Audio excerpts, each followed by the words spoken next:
안녕하십니까 여러분. 오늘 이제 부활절 주일을 맞이해서 여러분들 가정에 정말 하나님의 그 부활의 복된 소식이 임하시기를 간절히 이제 기도드립니다.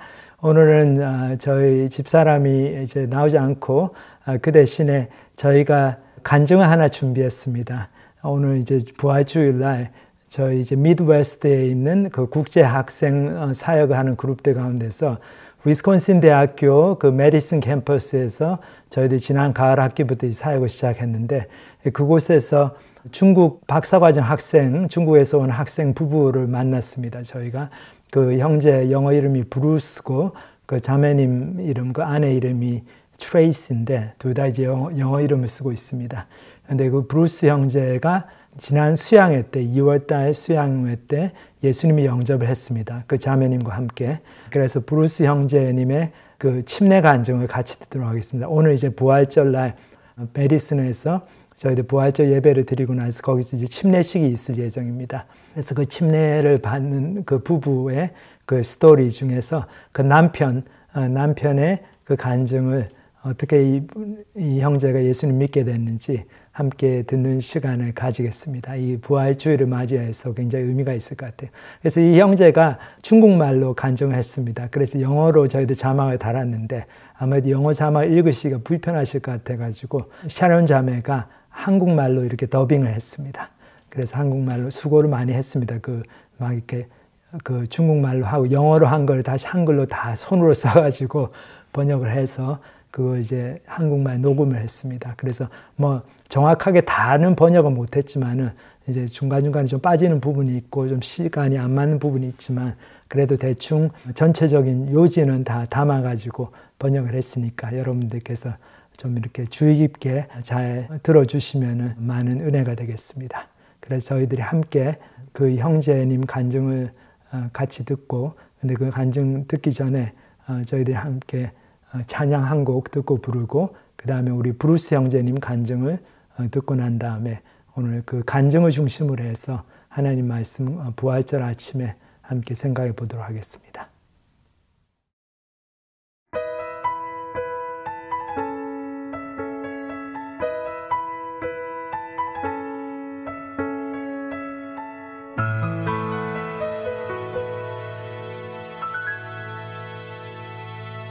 주님과 함께하는 이 고요한 시간, 주님의 보좌 앞에 내 마음을 쏟네.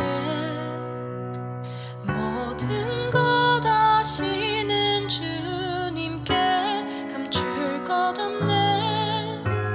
내 마음과 정성 다해 주 바라나이다.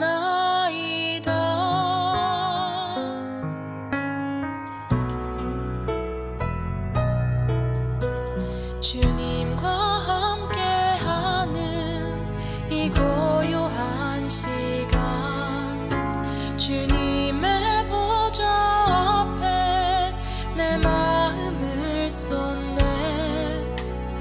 모든 것 아시는 주님께 감출 것 없네.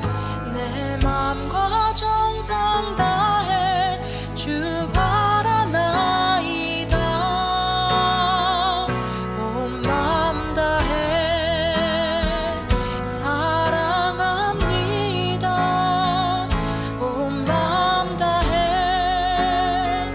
주 알기 원하네. 내 모든 삶 당신 것이니 주만 섬기리. 온 맘 다해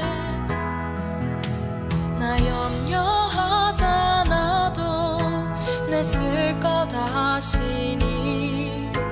나 오직 주의 얼굴 구하게 하소서. 다 이해할 수 없을 때라도 감사하며 날마다 순종하며 주 따르오리다. 온 맘 다해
大家好，我是 Bruce xiang。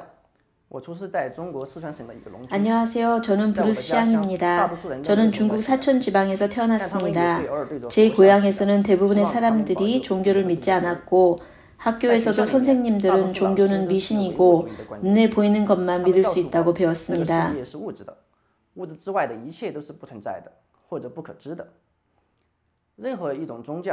저는 결국 과학의 발전과 함께 사람의 지식이 많아질수록 종교는 필요하지 않다고 자신 있게 생각했었습니다.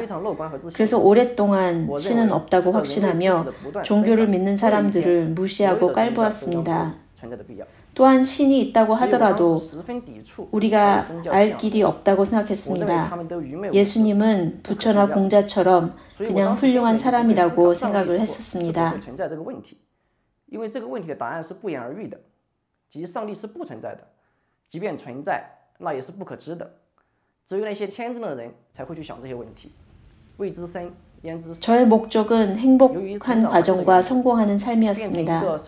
저의 바람은 제가 죽을 때 저의 친구들은 저를 충직한 친구로, 저의 가족들은 저를 좋은 남편, 좋은 아들, 좋은 친척으로, 또 저의 직장 동료들은 저를 믿음직한 동료로 기억하기를 원했었습니다. 제 비석에는 제가 가장 자부심을 느낄 만한 연구 논문 제목을 새기고 싶었습니다. 그래서 미국의 위스콘신 메디슨 대학에서 기계공학 박사 공부를 하려고 미국에 왔습니다.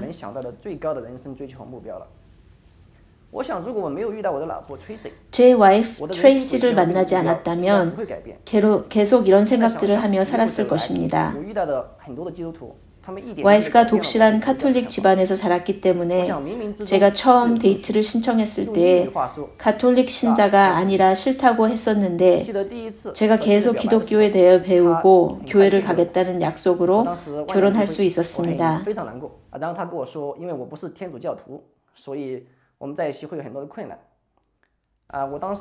돌아보면 하나님이 저를 도와주신 것 같습니다.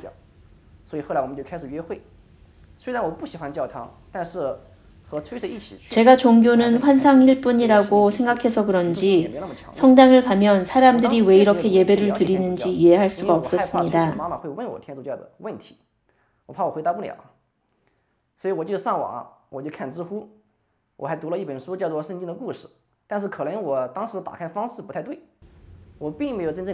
예배드리는 것이 시간 낭비라는 생각과 차라리 그 시간에 일을 하고 돈을 버는 것이 훨씬 낫다라고 생각했었습니다.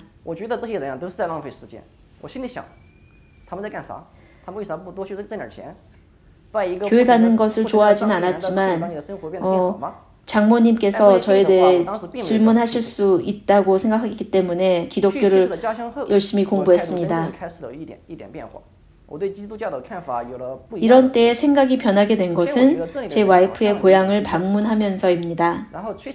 와이프의 할머니, 할아버지, 그때 80이 넘으셨는데도 죽음이 두렵지 않냐고 물으니 우리는 주님을 만나볼 준비가 다 되어 있다라고 대답하셨습니다.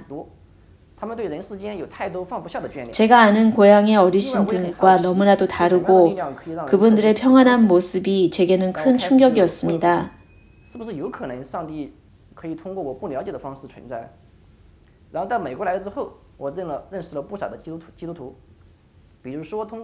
도대체 어떤 능력이 죽음의 두려움을 이길 수 있을까? 정말 하나님이 계신가 고민하게 되었습니다. 미국에 박사학위를 위해 오게 되면서 많은 크리스천들을 만나게 되었는데 메디슨 국제학생의 친구들의 제임스 앤 자키, 셀소와 헬렌 등을 만나면서 어떻게 이렇게 전혀 관계가 없던 국제학생들에게 친절과 사랑을 베푸는지 깊은 인상을 받았습니다. 그들은 자기 자신과 자기 가족들만을 챙기는 제가 알았던 사람들과는 정말 다른 삶을 살고 있었습니다.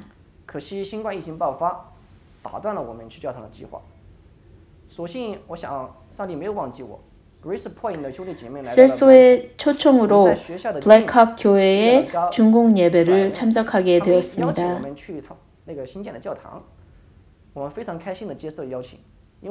예배를 참석하며 기독교에 대해서 배우는 것이 참 즐거웠는데 코비드 때문에 중단하게 되었습니다. 하지만 하나님께서 또 다른 기회를 허락하셔서 그레이스폰에서 메디슨 교회를 개척하며 가오와 아이린 자매를 학교 체육관에서 만나게 되었습니다. 그들의 초청으로 다시 교회를 나가게 되어 참 기뻤습니다. 저희 멘토 조사야의 권유로 창조 설계의 비밀을 읽게 되며 파인 튜닝 같은 이론을 접하며 생명의 창조자가 있음을 확신하게 되었습니다. Course 101增加了我对圣经可信度的信心。当时我看到文献计量分析的那一部分。Course 101을 통해 예수님이 역사적인 인물이라는 것을 고고학적인 자료와 기록들이 많이 있다는 것을 알게 되었습니다. 성경의 첫 번째 기록 자료와 나중에 복사본들의 시간 차이가 짧은 것을 배우게 되면서 중국 역사를 다룬 시지책이 300년의 원본과 복사본의 시간을 생각해 볼 때 시지의 기록을 믿으면서 성경을 못 믿는다는 것은 말이 안 된다고 생각하게 되었습니다.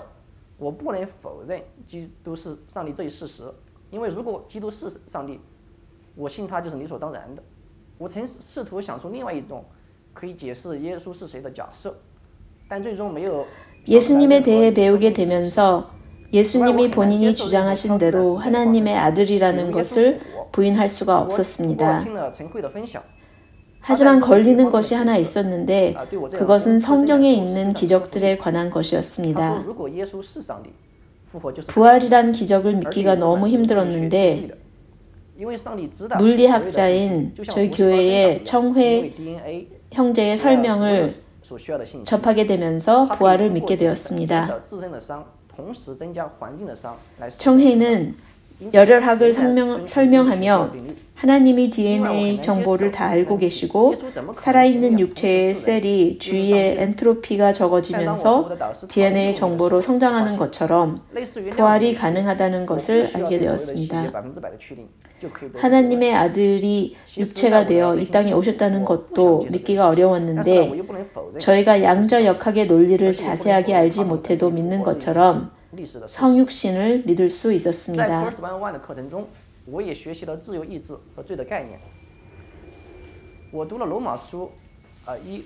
마음 한편으로는 믿기가 싫었지만 부활, 성육신 등을 부인할 수도 없었습니다. 콜스 101을 통해 죄와 자유의지에 대해서도 배웠습니다.当我读罗马书1:28到31的时候，他们既然故意不认识神，神就任凭着他们败坏的心去做那些不正当的事。这些人充满着不义、邪恶、贪心、阴险、买环、嫉妒、凶杀、好斗、欺诈、幸灾乐祸，又是好说谎的、诽谤人的、憎神的、凌辱人的、傲慢的、自夸的、制造恶事的、忤逆父母的、冥顽不灵的、不守信用的、冷酷無情的。 로마서 1장 25절 이는 저희가 하나님의 진리를 거짓 것으로 바꾸어 피조물을 조물주보다 더 경배하고 섬김이라. 이 구절을 보면서 우리가 살고 있는 이 세상을 정확하게 성경이 말하고 있음을 보았습니다. 저희는 돈, 힘, 평판 또는 정치자들을 열심을 갖고 숭배합니다. 제 개인의 죄도 로마서 1장 28절에서 31절을 읽으며 알게 되었습니다. 또한 저희 마음에 하나님이 두기를 싫어하매 하나님께서 저희를 그 상실한 마음대로 내어버려 두사 합당치 못한 일을 하게 하셨으니 곧 모든 불의, 추악, 탐욕, 악의가 가득한 자요, 시기, 살인, 분쟁, 악독이 가득한 자요, 수군수군하는 자요, 비방하는 자요, 하나님을 미워하시는 자요, 능욕하는 자요, 교만한 자요, 자랑하는 자요, 악을 도모하는 자요, 부모를 거역하는 자요, 우매한 자요, 배악하는 자요, 무장한 자요, 무자비한 자라. 이 말씀을 읽으며 제가 아무리 노력해도 저보다 제 친구들이 잘할 때 시기하는 마음을 없앨 수 없었던 것을 기억했습니다. 지도교수가 저에게는 A-를 주고 제 친구에게는 A를 줬을 때 제가 더 잘했다는 생각에 화가 나고 질투했습니다. 그리고 제 와이프와 작은 일에 대해 다툴 때에 나중에 후회할 말들을 하고야 마는 제 모습을 보면서 제가 아무리 노력해도 실패하는 소망이 없는 제 자신임을 인정하게 되었습니다. 수양회에서 죄의 나무를 보며 죄 문제는 내가 해결할 수 있는 것이 아님을 보게 되었습니다. 죄의 뿌리가 하나님을 거부하는 것에서 오는 것을 보면서 하나님 없이는 죄를 일시적으로 좀 작게 할 수는 있겠지만 나중에는 더 커질 수밖에 없고 궁극적인 해결이 없음을 인정하게 되었습니다. 사실 저는 오랜 동안 저는 죄인이고 오직 하나님만이 죄 문제를 해결할 수 있다고 생각했지만 제 마음 깊은 곳에서 하나님께 죄를 졌다는 느낌이 들지 않았었습니다. 몇 개월 전에 제 아내가 질문하기를 근래에 한 중국 여성이 유괴된 사건에 대해 어떻게 느꼈냐고 물어봤습니다. 저는 너무 화가 나고 슬프다고 말했습니다. 아내가 말하기를 당신이 완벽하지 않은 사람으로서도 이렇게 강한 분노와 슬픔을 느낄 수 있는데 거룩하시고 완벽하신 하나님은 어떻게 했느냐고 반문했습니다. 하나님의 진노와 슬픔, 고통은 이루 말할 수가 없을 것이라고 했습니다. 즉시 저는 저희의 죄가 하나님 앞에서 얼마나 큰지 보게 되었습니다. 오랫동안 저는 나는 괜찮은 사람이고 제 죄를 무시하며 살았습니다.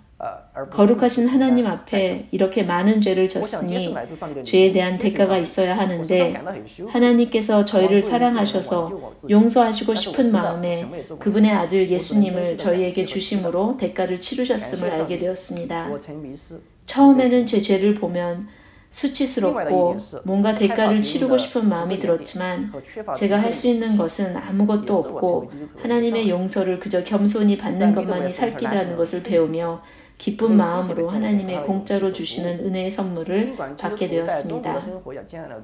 다른 사람들이 어떻게 생각할까 두려움도 많았지만 수양회에서 대학생인 수지가 중국으로 돌아가기 전 예수님을 영접하는 용기를 보며 도전을 받았습니다.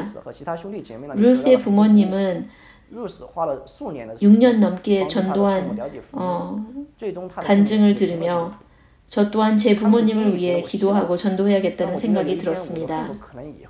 제가 부모님께 크리스찬이 되었다고 이야기를 했더니 무척 화를 내시고 참 힘든 상황이지만 형제 자매들의 간증을 들으며 언젠가는 제 부모님도 복음을 받아들이시기를 기도하고 있습니다. 제 죄가 얼마나 심각한지를 생각하며 수양회에서 예수님을 영접했습니다. 저는 그리스도인이 되어 제 마음대로 살고 결정하는 것이 아니라 이제는 하나님의 뜻을 구하며 하나님의 말씀대로 살기를 원합니다. 제 아내와 매일 하나님의 말씀을 읽기를 결단했습니다. 그리고 중요한 결정을 할 때에 남들이 어떻게 볼지 생각하지 않고 하나님께서 어떻게 보실지 생각하기로 결정하기로 했습니다. 지금 포스닥 직장을 구해야 되는데 저희 교회가 있는 곳에 가서 영적으로 성장하기를 원합니다. 미국에 있으면서 저희 교회 형제자매가 했던 것처럼 직장 생활을 갖고 있지만 하나님의 일을 하는 사역자의 삶을 살기를 원합니다. 다른 국제 학생들을 돕는 사역을 하고 싶습니다. 중국으로 돌아가게 되면 광주나 셴젠처럼 신앙생활을 하기 좋은 곳에서 살기를 생각하고 있습니다. 제가 빨리 영적으로 성장해서 진리를 모르고 길을 잃는 형제자매를 돕고 싶습니다. 여러분 어떻게 브루스 형제는 간증을 들으셨는지 모르겠는데 참 대단하죠. 우리 중국에서 와가지고 그 무신론적인 세계관으로 철두철미 무장된 사람이었는데 여기 와서 참 하나님의 인도하심으로 그 카톨릭 배경을 갖고 있던 자기 와이프도 뭐 이렇게 믿음이 확실한 건 아니었죠. 이제 와이프가 간증하는 걸 저희도 들어보면 그 내용이 나오지만은 하나님과의 관계, 개인적인 관계는 아직 분명치가 않았고 그래서 이 자매도 이번 수양회를 통해서 예수님을 함께 영접하게 됐는데 어쨌든 이제 이렇게 데이트하는 동안에 그 트레이시 자매가 우리 집안 다 가톨릭 집안이니까 너도 좀 와서 이제 성당에 나와야 된다. 뭐 그렇게 해가지고 와이프 좋아하는 마음에 그렇게 뭐 성당 따라 나가주지 뭐 그렇게 했는데 성당에 나가서 미사 드리면서도 별로 뭐 미사 동안에 딴 생각하고 별로 관심도 없고 아유 뭐 완전히 시간 낭비다 이러고 있었는데 언제 그 전환점이 생깁니까? 그 트레이시 자매 자기 와이프의 그 고향을 방문해 가지고 그 트레이시 자매의 그 할아버지 할머니가 그렇게 돌아가실 날이 다 돼가고 이제 8순 9순이 다 돼가는데 정말 죽음에 대한 두려움이 하나도 없고 나는 이제 죽을 준비가 다 돼 하나님을 만날 준비가 다 되어 있다. 너는 어떻느냐? 그렇게 정말 당당하게 믿음 가운데 사시는 모습을 보면서 이 브루스 형제가 굉장히 충격을 받았죠. 왜냐하면 자기 할아버지 할머니하고 너무 틀리니까 자기 부모님은 다 너무 건강에만 염려하고 좀 한 해라도 더 살아보려고 이렇게 아둥바둥 그렇게 거기에만 매여가지고 그 마음이 그 건강 관리하는 데마다 쏠려 있는 그런 모습을 보다가 그 트레이시 자매의 그러니까 장인 장모님의 아버지 어머니죠. 그러니까 할아버지 할머님이 그렇게 정말 믿음 가운데 다가오는 그 하나님을 만날 날, 그 돌아가실 날에 대해서 오히려 기다리고 천국에 가기를 소망하면서 마지막 여생을 사시는 모습을 보면서 너무 도전을 받습니다. 그래서 이제 참 기독교 신앙이라고 하는 게 그런 것 같아요. 이렇게 책에 성경에 나와 있지만은 그 성경에 나와 있는 얘기가 실제로 우리 주변의 삶에서 일어날 때 그때 사람들이 하나님 말씀을 더 심각하게 받아들이고 좀 충격을 받죠. 근데 성경에는 뭐 이렇게 쓰여 있는데 크리스찬이라고 하는 사람들의 삶이 하나도 그거하고는 따라가지를 못하고 영 딴판으로 살면은 이 성경은 그냥 아이고 뭐 교회 가가지고 성경 공부할 때나 펴서 보고 뭐 목사니까 전도사니까 저렇게 뭐 그 사람들은 그게 자기들 직업이니까 성경 공부 시간에 성경 펼쳐놓고 그냥 가르치고 배우고 뭐 그런 거 그 정도 수준에서 성경 말씀을 보게 되죠. 그러니까 아무런 이 말씀을 통해서 내가 정말 변화받을 수 있다. 나의 삶이 근본적으로 바뀔 수 있다. 내가 참된 인생의 목적과 의미를 발견할 수 있다. 그리고 정말 천국과 지옥이 있어가지고 나의 영원한 운명이 이 말씀을 통해서 결정된다는 것을 정말 믿지를 못하고 거기에 대해서 아무런 도전을 받지 못하는 경우가 얼마나 많이 있습니까? 근데 참 이 브루스 형제는 자기 처가 쪽에 그 조부모님의 그 믿음을 보면서 크게 도전을 받고 그리고 위스콘신 대학에 와가지고 좋은 크리스찬들을 만나가지고 이 교회를 좀 다니다가 그러다 이제 코비드가 생기는 바람에 교회를 못 가게 됐죠. 그러다가 저희가 이제 메디슨에 저희 인터내셔널 교회를 시작하면서 그때 아이린 자매하고 가오 자매 다 중국계 차이니즈 아메리칸 자매들인데 그걸 이제 같이 학교에서 운동하는 체육관에서 같이 만나가지고 거기서 교회 소개를 받고 교회를 나오기 시작했습니다. 근데 너무나 감사한 게 우리 이 브루스 형제가 참 그 말씀을 들으면서 그 말씀에 정직하게 반응을 하고 특히 이제 자기가 정말로 이렇게 믿어야 되나 말아야 되나 고민하면서 좀 용기도 없고 두려움에 쌓이고 그럴 때에 어떻습니까? 그 수양에 와가지고 그 University of Illinois Urbana-Champaign에서 예수님을 영접한 또 다른 중국 자매의 간증을 들으면서 그 속에서 막 크게 도전을 받죠. 이 자매는 아직 학부생인데 이렇게 예수님을 말씀대로 정말 믿고 반응을 보이는데 나도 그렇게 해야 되겠다 그러면서 예수님을 믿게 됐습니다. 근데 정말 이 예수님을 믿는다는 게 이게 실제 하는 거를 믿는 거죠. 우리의 믿음에 내용이 없으면 이게 아무런 소용이 없습니다. 그래서 우리의 믿음의 그 근거가 어디 있습니까? 그게 바로 예수님의 십자가 사건. 그러니까 금요일 바로 지난 이제 금요일 날 성금요일이라고 그러죠. 그때 예수님께서 십자가에서 돌아가신 그 사건이 바로 그것을 통해서 내 죄가 다 해결함을 받고 내가 구원함을 받는다. 그것이 큰 반석이 저희의 그 신앙의 기초가 돼야 되는 거고 또 하나는 뭡니까? 부활이죠. 예수님의 부활 사건. 예수님이 진짜로 장사된 지 3일 만에 죽은 자 가운데서 부활하셨다. 그것을 분명하게 확신하고 믿는 것. 그래서 나도 이제 예수님을 믿을 때 새 사람으로 나의 영은 이제 이미 부활을 했고 그 다음에 나의 육신도 나의 정신도 이제 내가 죽고 나면은 그 몸의 부활이 일어난다. 예수님께서 그렇게 몸의 부활을 경험하신 것처럼 우리도 함께 경험한다는 것. 그 부활의 소망을 가지고 살아갈 때 우리의 믿음에 정말 능력이 있고 이 능력을 통해서 다른 안 믿는 사람들이 하나님 믿는 이 신앙을 심각하게 받아들이고 도전을 받게 되는 거죠. 그래서 오늘 이제 말씀을 함께 볼 말씀은 이제 부활절을 맞이해서 이 정말 부활 신앙이 얼마나 증거가 많고 견고한 터 위에 있는 정말 진리의 토대 위에 있는 그런 신앙인가 거기에 대해서 저희들 고린도전서 15장을 통해서 살펴보도록 하겠습니다. 고린도전서 15장 1절부터 제가 읽겠습니다. 형제들아 너희에게 전한 복음을 너희에게 알게 하노니 이는 너희가 받은 것이요 또 그 가운데 선 것이라 너희가 만일 내가 전한 그 말을 굳게 지키고 헛되이 믿지 아니하였으면 그로 말미암아 구원을 받으리라. 자 여기 보면은 사도 바울 선생님이 경고를 하고 있습니다. 너희가 만일 내가 전한 이 말씀 그 복음을 굳게 지키고 헛되이 믿지 아니하였으면 그로 말미암아 구원을 받으리라 그랬어요.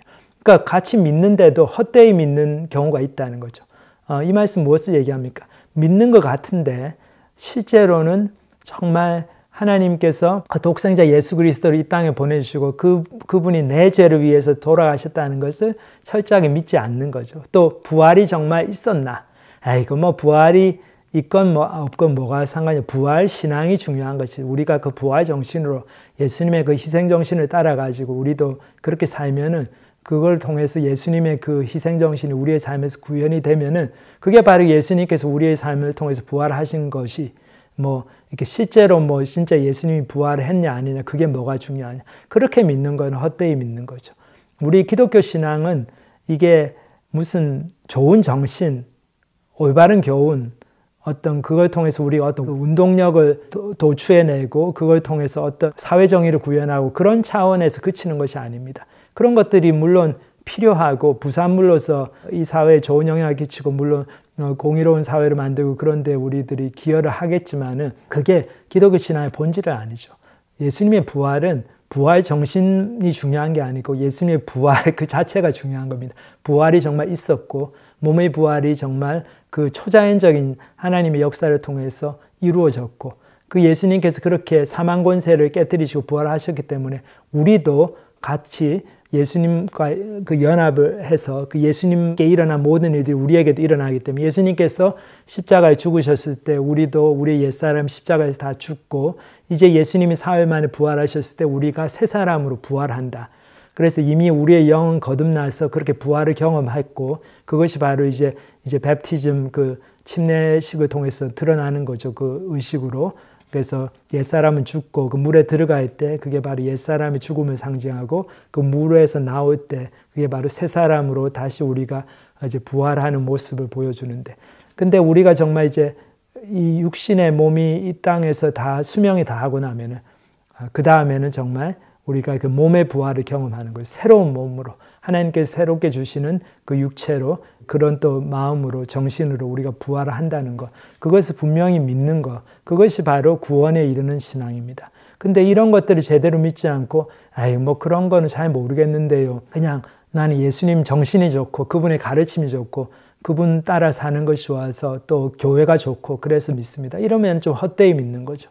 그거는 그냥 교회가 좋아서 또 예수님의 인격이 좋고 그분께서 하신 일들이 좋아가지고 나도 그렇게 살겠다.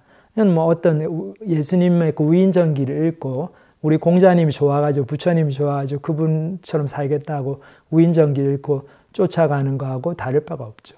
근데 그거는 참된 기독교 신앙의 본질은 전혀 아닙니다. 그래서 이제 사도 바울이 여기서 헛되이 믿지 말라. 그 말씀을 하고 나서 바로 부활 얘기를 시작합니다. 3절에 내가 받은 것을 먼저 너희에게 전하였노니 이는 성경대로 그리스도께서 우리 죄를 위하여 죽으시고 장사 지낸 바 되셨다가 성경대로 사흘 만에 다시 살아나사 게바에게 보이시고 게바는 여기 베드로를 가리키죠. 후에 12제자에게와 그 후에 500여 형제에게 일시에 보이셨나니 그 중에 지금까지 대다수는 살아있고 어떤 사람은 잠들었으며 그 후에 야고보에게 보이셨으며 그 후에 모든 사도에게와 맨 나중에 만삭되지 못하여 난 자 같은 내게도 보이셨느니라. 자 여기 보면은 사도 바울 선생님이 부활의 증거가 얼마나 많은가. 그 중에 이제 하나의 가장 좋은 예로 예수님의 부활을 목격한 사람들이 굉장히 많다는 걸 보여주고 있습니다. 그리고 그 중에 태반은 아직 살아있다. 그 얘기를 하죠.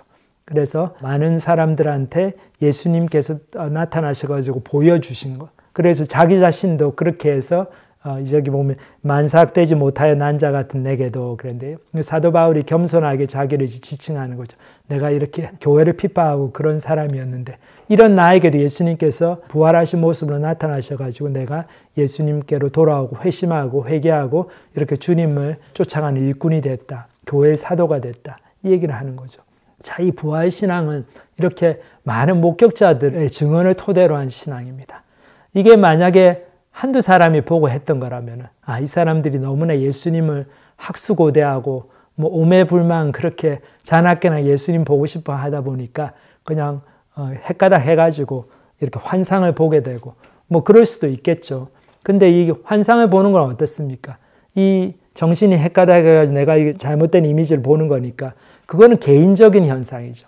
근데 어떻게 이렇게 수백 명이 똑같이 정신이 헷가닥해서 이런 환상을 볼 수가 있습니까? 그런 일은 거의 가능성이 없다고 볼 수 있죠. 특별히 사도 바울 같은 사람은 교회를 핍박하던 사람이었죠. 유대의 젊은 지도자로서 예수 믿는 사람들 너무 싫어하고 예수쟁이들을 다 쫓아다니면서 막 죽이고 핍박하고 감옥에 넣고 이런 사람이었잖아요. 근데 이 사람이 다메섹으로 가는 그 길에서 유대 공의회가 인준한 그 문서를 가지고 체포 문서를 가지고 체포영장을 가지고 다마스커스 그 시리아 지역에 있는 그 그리스도인들을 체포하기 위해서 가는 그 여행 중에서 그 말 타고 막 가는데 예수님이 그 하늘에서 빛이 나오면서 팍 나타나셨죠. 그래가지고 이 사람이 그렇게 굉장히 드라마틱한 회심을 경험하죠. 사도 바울이 회심을 하고 예수님을 만난 거는 이거는 어떻게 도저히 설명을 할 수가 없습니다. 예수님께 정말 나타나시지 않았으면 있을 수가 없는 일이죠. 그렇게 골수로 안타의 기독교 이런 사람이 그렇게 기독교 핍박하고 다니던 공산당원 같은 사람이 어떻게 하루아침에 그렇게 마음이 바뀌어가지고 180도로 바뀌어서 예수님을 쫓아가겠습니까? 그거는 바로 부활하신 예수를 만났기 때문에 가능했던 거죠. 그래서 바울 선생님이 그 얘기를 하고 있습니다. 그래서 이렇게 많은 증인들이 있기 때문에 예수님의 부활은 분명하게 일어난 사건인 거죠. 자, 그리고 계속해서 바울은 이런 얘기를 합니다. 나는 사도 중에 가장 작은 자라. 나는 하나님의 교회를 박해하였으므로 사도라 칭함 받기를 감당하지 못할 자니라. 그러나 내가 나된 것은 하나님의 은혜로 된 것이니 내게 주신 그의 은혜가 헛되지 아니하여 내가 모든 사도보다 더 많이 수고하였으나 내가 한 것이 아니요 오직 나와 함께 하신 하나님의 은혜로라. 그러므로 나나 그들이나 이같이 전파하며 너희도 이같이 믿었느니라. 그리스도께서 죽은 자 가운데서 다시 살아나셨다 전파되었거늘 너희 중에서 어떤 사람들 어찌하여 죽은 자 가운데서 부활이 없다 하느냐. 만일 죽은 자의 부활이 없으면 그리스도도 다시 살아나지 못하셨으리라. 그리스도께서 만일 다시 살아나지 못하셨으면 우리가 전파하는 것도 헛것이요 또 너희 믿음도 헛것이며 또 우리가 하나님의 거짓 증인으로 발견되리니 우리가 하나님이 그리스도를 다시 살리셨다고 증언하였습니다. 만일 죽은 자가 다시 살아나는 일이 없으면 하나님이 그리스도를 다시 살리지 아니하셨으리라. 만일 죽은 자가 다시 살아나는 일이 없으면 그리스도도 다시 살아나신 일이 없었을 터이요. 그리스도께서 다시 살아나신 일이 없으면 너희의 믿음도 헛되고 너희가 여전히 죄 가운데 있을 것이요. 또 그리스도 안에서 잠자는 자도 망하였으리니 만일 그리스도 안에서 우리가 바라는 것이 다만 이 세상의 삶뿐이면 모든 사람 가운데 우리가 더욱 불쌍한 자이리라. 자, 여기 보면 고린도 교회의 어떤 성도들은 부활이 벌써 지나갔다. 그래서 뭐 예수님은 부활을 했는지 모르겠는데 우리는 부활 못한다. 뭐 그런 얘기를 하고 다니는 사람들이 있었던 것 같아요. 그래서 사도 바울 선생님이 이렇게 얘기합니다. 예수님이 분명히 부활하셨고 예수님이 부활하셨기 때문에 우리도 몸의 부활을 경험한다. 그리고 우리에게 정말 몸의 부활이 없다면 우리가 가르치는 기독교 신앙은 바로 그냥 폭삭 망한다는 거죠. 주저앉는다는 거죠. 다 무너진다는 거죠. 그럼 우리는 그냥 이렇게 거짓된 진리를 돌아다니면서 그냥 도시락 싸다니면서 고생하면서 가르치는 너무나 불쌍한 인생을 사는 정말 미친 사람들밖에 되지 않는다는 거죠. 그러니까 우리가 모든 사람들 가운데 가장 불쌍한 자리라. 만약에 예수님의 부활이 없었고 우리의 몸의 부활이 없다면 참 이건 무엇을 보여줍니까? 바울 선생님이 이 부활 신앙이 확실하다. 이것만큼 확실한 것이 없고 이것이 바로 우리 기독교 신앙의 가장 중요한 기초석이다. 이게 토대다. 근본이다. 그거를 보여주고 있습니다. 근데 예수님의 부활 사건을 저희들이 생각해 보면은 참 여러 가지 정황 증거들이 많이 있습니다. 그래서 성경에 나타난 많은 기적들 가운데 예수님의 부활 사건만큼 놀라운 기적도 드물지만 또 예수님의 부활 사건만큼 증거가 확실한 그런 기적도 별로 없습니다.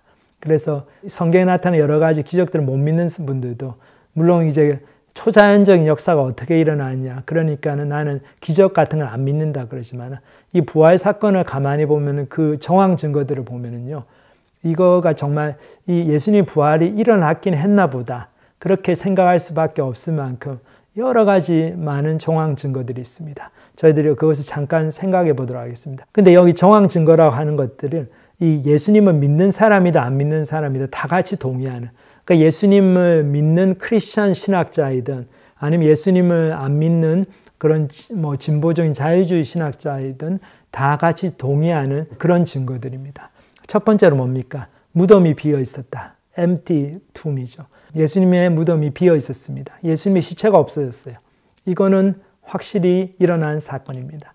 만약에 예수님의 시체가 어디 있었으면은 예수님을 반대하는 그 유대 종교 지도자들이 예수 운동을 그렇게 찬물을 끼얹기 위해서라도 시체를 딱 보여줬겠죠. 무슨 소리 하냐. 예수는 죽었다. 여기 시신이 있다. 하고 딱 무덤에서 시신을 가져와서 보여줬을 텐데 그러지를 못했죠. 그 말은 뭡니까? 예수님의 시체가 없어졌어요. 무덤이 비어 있었습니다. 그거는 확실한 사실입니다. 그리고 또 하나는 예수님의 시체가 없어졌는데 오면은 예수님이 살아가지고 여러 사람들한테 나타나셨습니다. 아까 읽은 것처럼 한 번은 그 500여 형제들하니까 일시에 나타나시고 뭐 여러 사도들에게 나타나시고 또 예수님 자기 동생인 야고보에게 나타나셔가지고 이 예수님의 동생들이 사실 예수님을 안 믿었거든요. 선지자가 자기 고향에서는 존경을 받고 환영받는 법이 없다. 예수님께서 그런 탄식을 하실 정도로 예수님의 고향 사람들은 또 가족들은 예수님을 잘 알고 어렸을 때부터 같이 지내고 뭐 내가 너 기저귀도 가지고 그랬는데 뭐 이러니까 예수님의 그 하나님의 아들 되심에 대해서 굉장히 의심이 많았어요. 예수님의 친동생들도 예수님이 하나님의 아들이라고 믿지 않았는데 어떻게 이렇게 갑자기 믿게 됐는가? 이거는 부활하신 예수님을 보았기 때문이죠. 그리고 또 무엇보다도 아까 말씀드린 것처럼 사도 바울의 회심, 그 바울이 원래 이름이 사울이었지 않습니까? 그렇게 교회를 핍박하는 사람이 하루아침에 회심해가지고 이렇게 하나님의 종으로 예수님을 전하는 사도로 그렇게 열심히 죽자 살자 사역하는 모습. 그거는 정말 부활하신 예수를 정말 본 사건이 없었으면 있을 수가 없는 일이죠. 그리고 이제 또 보면은 이 많은 예수님의 제자들이 놀라운 변화를 경험했어요. 그러니까 예수님을 그냥 본 정도가 아니고 예수님과 시간을 같이 보냈다는 증거들이 많이 있습니다. 사도행전을 보면 예수님 부활하셔가지고 40일 동안 제자들과 함께 계시면서 하나님의 나라를 전파하셨다. 하나님 나라의 일들을 대해서 다 40일 특별 그 신앙 강좌를 하셨어요. 성경 공부를 하셨습니다. 그래서 이것을 통해 가지고 제자들의 믿음이 얼마나 담대해지고 그리고 성령님께서 내려오셔가지고 예수님이 약속하신 대로 그 모든 일들이 부활하신 예수님의 입에서 나온 거죠. 예루살렘을 떠나지 말고 너희들은 여기서 기다리라. 그러면 내 아버지께서 약속하신 성령님이 너희에게 임해서 너희의 성령 충만을 받으면 너희가 권능을 받고 예루살렘과 온 유대와 사마리아와 땅끝까지 이르러 내 증인이 되리라. 그 말씀, 그 부활하신 예수님이 주신 말씀이거든요. 근데 그 말씀이 실제로 이루어지고 이 제자들 원래 예수님이 막 잡혀가고 그럴 땐 다 도망가고 자기 한 목숨 살겠다고 다 도망가고 베드로는 뭐 3번이나 부인하고 가룟 유다는 예수님을 팔아먹고 다른 제자들 다 흩어졌는데 그렇게 벌벌 떨던 로마의 군인들한테 또 유대 종교 지도자들한테 잡혀가서 죽을까 봐 다 숨어 지내던 그 제자들이 어찌된 영문인지 며칠 사이에 영 다른 사람이 됐죠. 그래서 놀라운 담대함으로 확신으로 부활하신 예수를 증거하기 시작했습니다. 그리고 이 사람들을 통해서 놀라운 기적과 이사들이 나타났죠. 표적들을 하나님께서 일으켜 주셨습니다. 그래서 초대교회가 폭발적인 성장을 했죠. 그러니까 보통 종교 지도자들이 이렇게 운동을 이끄는 창시자들이 이렇게 예수님처럼 요절해서 빨리 죽으면 예수님 사실 3년 정도밖에 공생의 사역을 하지 못했죠. 한 33세에 그렇게 젊은 나이로 돌아가셨는데 그러면 예수 운동은 이제 끝났다 이렇게 봐야 되죠. 그게 다 사그라들게 마련인데, 근데 예수님의 이 예수 운동은, 초대교회 운동은 그렇지가 않았어요. 예수님 돌아가시고 나서 더 폭발적으로 성장했습니다. 왜 그랬습니까? 부활하신 예수, 또 예수님 말씀하신 성령님이 오신, 성령의 강림하심, 이런 것들이 실제로 있었기 때문에 이런 초대교회의 폭발적인 성장이 가능했던 거죠. 그리고 또 하나, 예수님의 부활 사건은 예수님께서 이미 예언하신 사건입니다. 이게 그냥 무작위로 랜덤하게 우연히 일어난 놀라운 기적이 아니죠. 예수님께서 여러 차례 걸쳐가지고 내가 인자가 제사장들과 유대 지도자들에게 고난을 받고 십자가에 죽을 것이다. 그것을 말씀하셨고, 그런데 3일 만에 부활할 거다. 그 얘기를 하셨어요. 그렇기 때문에 유대 종교 지도자들도, 그 제사장들과 바리새인들도 빌라도 총독에게 가서 예수님이 죽고 나서 그 로마 병정들을 불러다가 그 무덤을 지키게 하죠. 왜냐하면 이 거짓말장이가 자기가 살아있을 때에 3일 만에 자기가 다시 살아날 거라고 그랬습니다. 그러니까 혹시 제자들이 와서 시체를 훔쳐갈 수 있으니까 이렇게 무덤을 군인들을 보내가지고 다 굳건하게 지키도록 해주십시오. 그래서 빌라도가 그렇게 했죠. 그러면서도 불구하고 예수님은 그 무덤에 더 이상 계시지 않았고, 부활하신 예수가 정말 예수님의 예언대로 나타나셔가지고 하나님 나라의 그 사역을 계속해서 감당하시고, 나중에 성령님이 오셔가지고 초대교회가 놀랍게 성장하는 역사가 나타납니다.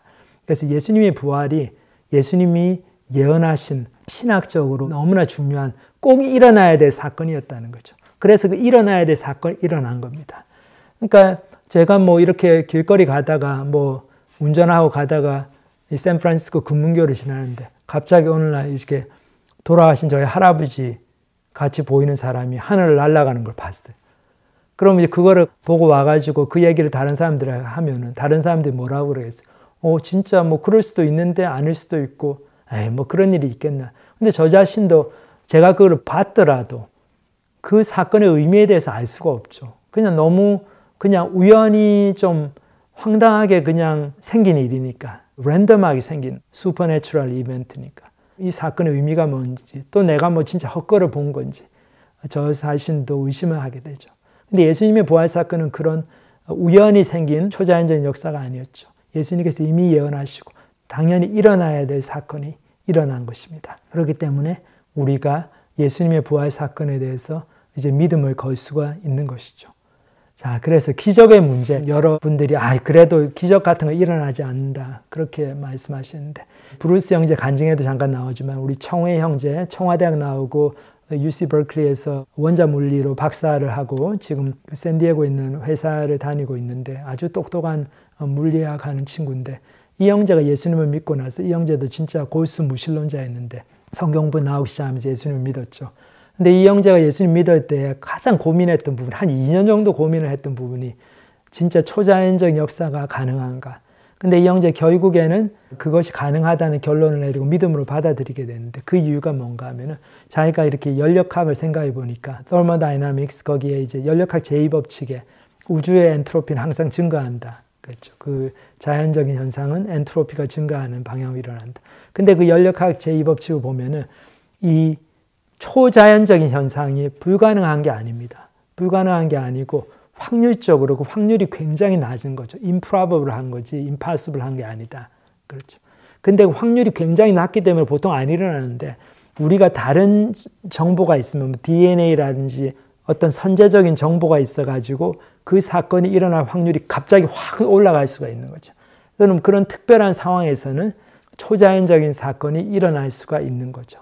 그렇기 때문에 초자연적인 사건은 확률적으로 일어날 가능성이 굉장히 희박한 사건이지 절대 일어나는 것이 불가능한 사건은 아니라는 것, 그것을 연력학적으로도 저희가 이해를 하고 있습니다.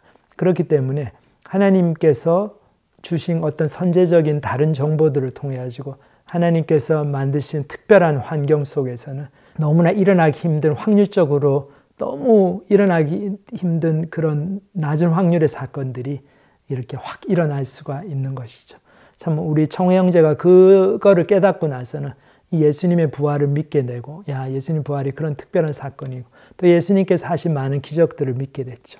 기적이라고 하는 게 뭐 항상 일어나면 그게 기적이 아니죠. 어쩌다가 한 번씩 일어납니다. 그렇기 때문에 하나님께서 그렇게 강권적으로 어쩌다가 한 번씩 개입하시는 그런 사건들이 있는 거죠. 그러면 기적이 일어나고. 그래서 이 청회 박사님도 그 물리학자로서 초자연적인 기적을 믿게 되고 또 예수님 부활을 받아들이게 되고 그렇게 되었습니다. 저희들이 이 부활 사건이 얼마나 반드시 일어나야 됐을 사건이고 그리고 실제로 일어난 사건이다. 거기에 대해서 이런 많은 정황 증거들을 통해서 참 확신을 가질 수가 있습니다. 그래서 사도 바울 선생님 마지막으로 이런 얘기를 하죠. 부활신앙을 정리하면서 그러나 이제 그리스도께서 죽은 자 가운데서 다시 살아나서 잠자는 자들의 첫 열매가 되셨도다. 예수님께서 부활하신 것이 우리가 다 누릴 이 부활의 축복의 첫 열매, 첫 예가 되셨다는 거죠. 그렇기 때문에 저희들이 예수님의 부활을 기념하고 기뻐하고 이렇게 축하하고 그런 거죠. 이게 그냥 예수님이 죽으셨는데 억울하게 죽으셨는지 참 부활했으니까 예수님 참 잘 됐습니다. I'm happy for you. 예수님 참 축하드립니다. 이게 아니죠. 예수님한테 축하드릴 일이 아니고 우리한테 축하받을 일이죠. 우리가 이제 우리도 예수님처럼 부활할 수 있구나. 그 부활의 소망이 있기 때문에 이제 천국의 소망으로 살 수가 있습니다. 이 땅 살면서 저희들이 정말 의사한테 가가지고 진찰 한번 받아가지고 이 암 선고 받으면 우리 인생이 그것으로 1, 2년 안에 끝날 수 있는 인생이죠. 언제 어떻게 될지 모르는 인생이지만 이렇게 정말 살얼음판을 딛는 것 같은 인생이지만 그래도 우리가 그 속에서 하나님의 평안을 경험하고 정말 하나님의 평안 가운데 하루하루를 살고 그리고 이 복음을 전하는 삶을 용기 있게 살 수 있는 이유가 부활이 있기 때문이죠. 이 땅의 인생은 이렇게 끝나나 저렇게 끝나나 우리가 어떻게 끝날지 알 수 없고 어떤 사람들은 세상 말로 운이 좋아가지고 더 좀 편하게 살고 어떤 사람들은 이렇게 좀 잘 안 풀려가지고 인생이 힘들게 살고 그렇지만은 다 괜찮다는 거죠. 결국에는 이 짧은 인생이 끝나고 우리 모두 예수님께서 약속하신 그 몸의 부활을 경험하고 천국에서 정말 하나님과 함께 참 영생봉을 누리면서 사는 그날이 온다는 거죠. 그 부활 신앙 때문에 우리가 이 땅에서 예수님 쫓아가는 게 힘들고 어렵고 어떨 때는 많은 희생을 치러야 되고 핍박도 받고 몸도 아프고 고단하고 피곤하고 그래도 마음에 상처가 되고 그래도 우리가 이 길을 계속 갈 수 있는 건 예수님의 부활이 있었고 그게 사실이고 우리도 예수님을 따라가지고 그분과 연합해서 그렇게 부활한다. 그래서 천국에서 주님께로부터 상을 받고 주님께서 착하고 충성된 종아 참 잘하였도다. Good and faithful servant. 그런 칭찬을 듣고 참 그날을 저희들이 바라고 그날이 오기 때문에 저희들이 이 땅에서 힘들지만은 주님 쫓아가는 삶을 계속 살 수 있고 이 복음을 믿지 않는 자들에게 전하고 싶은 열망을 가지고 내가 한 살이라도 젊을 때 내가 기운이 있을 때 내가 이걸 해야 되겠다.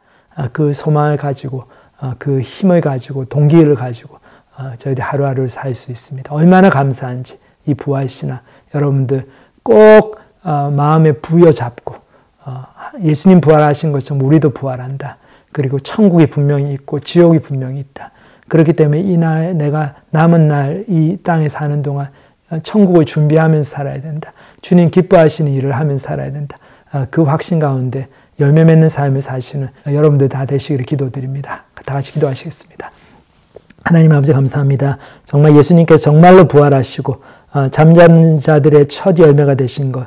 그래서 저희에게 이 땅의 삶이 아무리 어렵고 힘들고 많은 후회들이 있을지라도 저희들에게 참 소망을 주시고 이 부활의 소망 가운데 정말 주님께서 모든 것을 새롭게 하시는 그 약속을 붙들고 저희들 오늘도 기쁨으로 살 수 있는 축복을 주신 것 감사드립니다. 이 말씀을 들은 모든 분들이 정말 하나님께서 약속하신 그 천국의 부활을 소망하면서 그 부활 신앙을 가지고 이 땅의 힘든 삶, 어려운 삶을 다 감내해내고 믿음으로 견디며 주님을 쫓아가는 그런 귀한 삶을 사실 수 있도록 축복하여 주시옵소서. 감사를 드립니다. 예수님의 이름으로 기도합니다. 아멘.